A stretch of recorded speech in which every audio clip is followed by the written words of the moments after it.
प्रिय मित्रों, आज हम लोग कक्षा 12 रसायन विज्ञान से मॉडल पेपर के बहुविकल्पीय प्रश्नों की कड़ी में हम दूसरे प्रश्न को पढ़ेंगे, जो इसमें 5 खंड दिए गए हैं।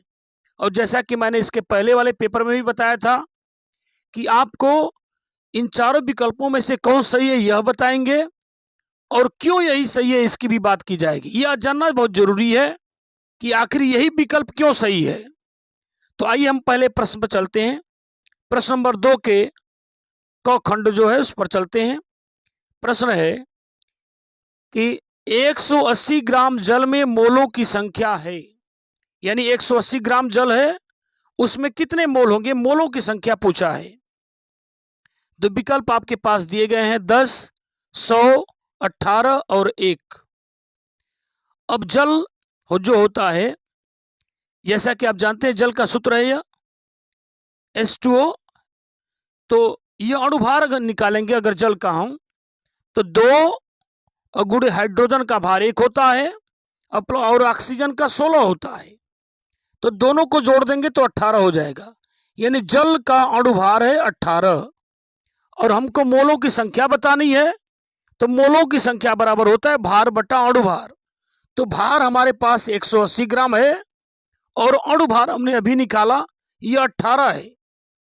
तो 180 को अगर 18 से हम काट देंगे तो आएगा जवाब 10, यानी मोलों की संख्या कितनी होनी चाहिए, 10 होनी चाहिए।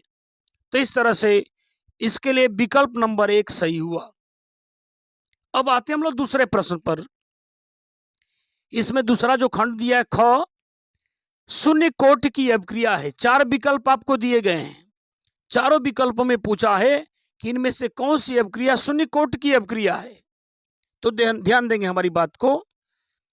यह शून्य कोटि की अभिक्रिया किसे कहेंगे, तो सबसे पहले इसको समझने से पहले एक परिभाषा हम समझ लेते हैं।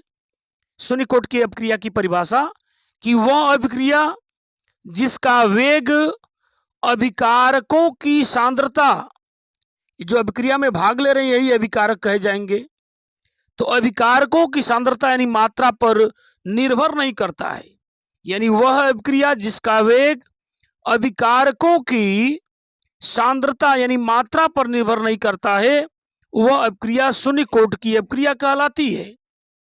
तो अगर इस तरह से हम देखें तो ये जो पहला विकल्प हमारे पास है FeCl3 और SnCl2, इसको देखेंगे, इसमें 2 अभिकारक हैं और यह अभिक्रिया जो है इन दोनों अभिकारकों की मात्रा पर निर्भर करती है, इसलिए इस अभिक्रिया की कोटि 2 होगी।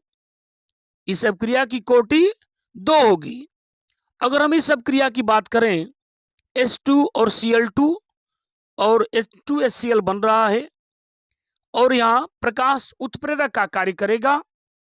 तो यह अभिक्रिया ऐसी अभिक्रिया है जिस अभिक्रिया का वेग, अभी हम परिभाषा पढ़ रहे थे कि यह ऐसी अभिक्रिया है जिसका वेग इन दोनों अभिकारकों यानी H2 और Cl2 दोनों अभिकारकों में से किसी भी अभिकारक की सांद्रता पर यानी मात्रा पर यह इस अभिक्रिया का वेग निर्भर नहीं करता है। यानी ऐसी अभिक्रिया है जिस अभिक्रिया का वेग इन दोनों अभिकारकों में से किसी भी अभिकारक की सांद्रता पर निर्भर नहीं करता है, इसलिए यह अभिक्रिया शून्य कोटि की अभिक्रिया होगी। यह शून्य कोटि की अभिक्रिया होगी। तो हमसे पूछा यही है कि शून्य कोटि की अभिक्रिया कौन है इसमें से, तो हमने बता दिया शून्य कोटि की अभिक्रिया यह है। अगर इसको हम जानना चाहेंगे यह किस कोटि की है, तो बता दिया कि इसमें एथिल एसीटेट और सोडियम हाइड्रोक्साइड 2 अभिकारक हैं और दोनों अभिकारकों की सांद्रता पर इस अभिक्रिया का भी डिपेंड करता है, निर्भर करता है, इसलिए इस अभिक्रिया की कोटि 2 होगी। और यहां देखेंगे ये जो अभिक्रिया है तो मेथिल एसीटेट है और जल है, तो इस अभिक्रिया का जो वेग होगा सिर्फ एक अभिकारक की सांद्रता पर निर्भर करेगा, जल की सांद्रता पर अभिक्रिया का वेग निर्भर नहीं करता, इसलिए इस अभिक्रिया की कोटि 1 होगी। तो जो विकल्प हमारे पास था शून्य कोटि की अभिक्रिया कौन सी है, तो हमारा ये जो सेकंड है विकल्प, यह विकल्प हमारा सही होगा। यानी यह अभिक्रिया शून्य कोट की होगी, क्योंकि इस अभिक्रिया का वेग इन दोनों अभिकारकों में से किसी की मात्रा पर निर्भर नहीं करता है। अब आते हैं हम लोग अगले विकल्प पर। अब आते हैं हम लोग खंड ग पर। फार्मेलिन जलीय विलयन है। फार्मेलिन जलीय विलयन है, यानी फार्मेलिन जो जलीय विलयन है किसका है, इसके बारे में आपको जानकारी होगी कि जो प्रयोगशालाओं में मृत जीव जंतु या पादप को सुरक्षित रखा जाता है प्रयोगशालाओं में छोटे छोटे बाटल में, उसमें वो सड़ते नहीं है। वो जो मृत जीव जंतु हैं उस बाटल में रखे हुए द्रव भरा हुआ है, लेकिन फिर भी वो सड़ते नहीं है, क्योंकि उस जल में क्या मिला हुआ है, फार्मेलिन मिला हुआ है। तो फार्मेलिन यह जलीय विलयन किसका है, तो विकल्प जो हमारे पास है फार्मेल्डिहाइड का।